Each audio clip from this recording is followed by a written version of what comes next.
So, hi mga ka-VA. So, meron lang akong good news sa inyo na gustong i-share.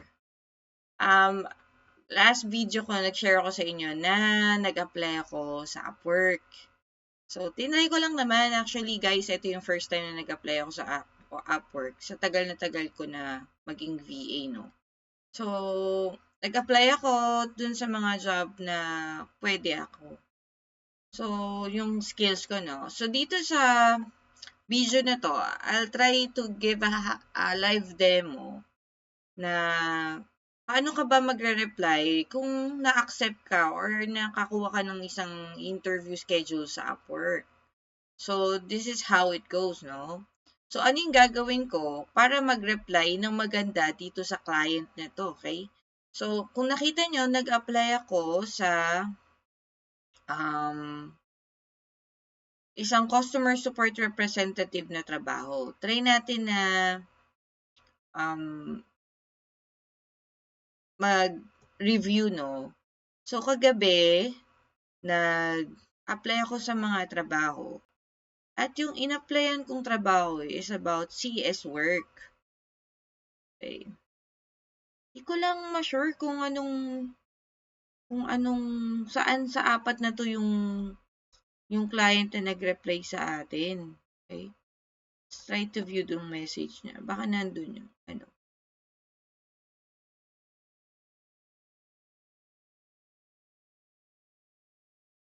Okay. Yung trabaho na, na na receive natin is a VA work na customer service work na related din siya sa Amazon task. So, dito, re-reply natin si client na we will accept yung job offer niya. Kaso yung interview nito guys, ano lang October 8 tomorrow, pero 9 a.m. Japan time. So, ang mag-interview sa akin si Shushay Yasumoto. So, 30 minutes na yung interview.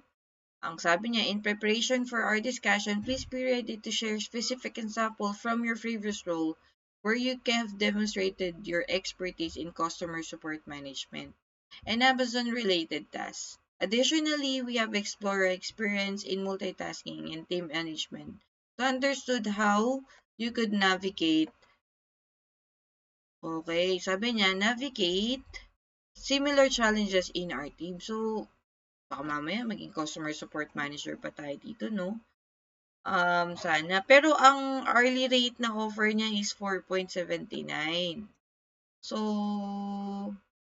medyo mababa to sa, tawag dito, sa rate ko. Pero, we'll try to give a try kasi it's a part-time job lang naman. So, okay. So, paano ako magre-reply dito? Okay. So, pupunta ako sa ChatGPT. Punta tayo sa ChatGPT. Si ChatGPT malaki yung matutulong sa inyo para mas maging magaang yung trabaho sa lahat ng mga English. English. Kung English ang problema mo at hindi ka makapagtrabaho sa VA, ang ChatGPT ang sasagot ng problema mo. Okay? So, dito si ChatGPT, sasabihin ko lang, I have asset interview for a job offer I applied with. Can you help me? Okay, prompt lang natin si ChatGPT. Yan. So, ayan. So, hindi naman yan yung gusto ko. Sasabihin lang natin, I need to send a reply to my client. Do you understand? Okay, prompt natin ng ganun si ChatGPT. Wala kasi akong do you understand nung ano eh. So, yan. Okay. So, this is the message of my client. So, ika-copy paste ko lang dito yung message. na reply ni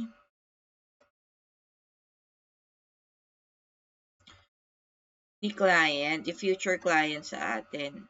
Okay. Tapos, wait lang, medyo naghang po tayo. Ayan. So, i-copy paste ko to.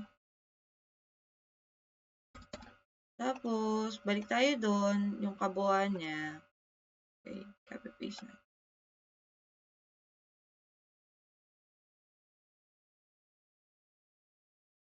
Ayan.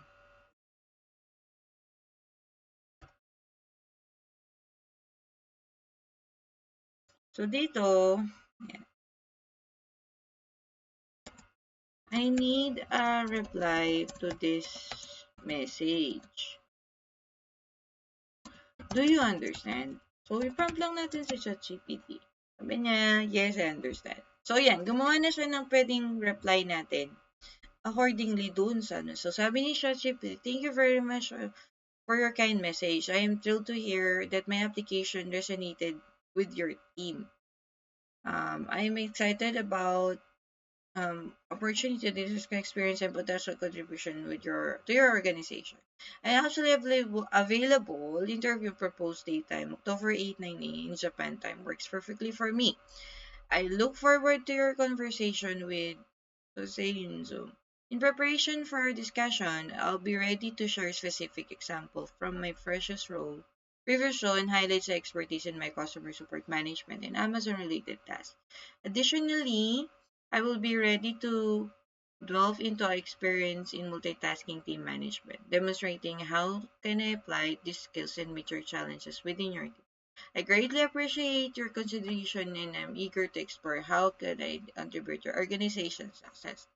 If you are any specific topic or documents you want me like to bring to the interview, please feel free to let me know.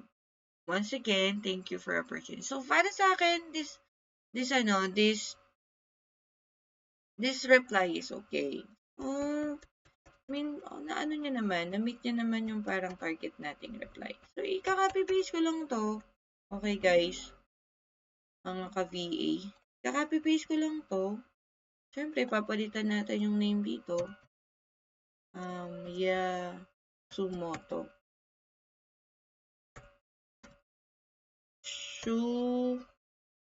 Say. Hindi ko alam kung tama yung pronunciation. Shuhei. Yan. Pero hindi ko rin kasi alam kung ano ibig sabihin ng meaning ng word na resonated. Siyempre, pag mag-create tayo ng medyo alam natin yung Grammarly. So, meaning, alamin natin yung content. Meaning of resonated. Ano ba ibig sabihin nun? Hindi ako masyado alam. So, past tense, particularly, to produce or filled with deep, full, reverberating sound. Produce electrical or What does it mean being resonated with you? Sabi niya, have a particular meaning of importance for someone. It affects appeal of someone personally. Okay. So, gets. So, minsan ganun. I-google lang natin lahat, guys. Okay? Okay. So, warm regards, Eloisa. Uy, nakalimutan ko yung Ayan. Ihahag ko lang. So, di kasi siya naka-online. Via Zoom. Okay?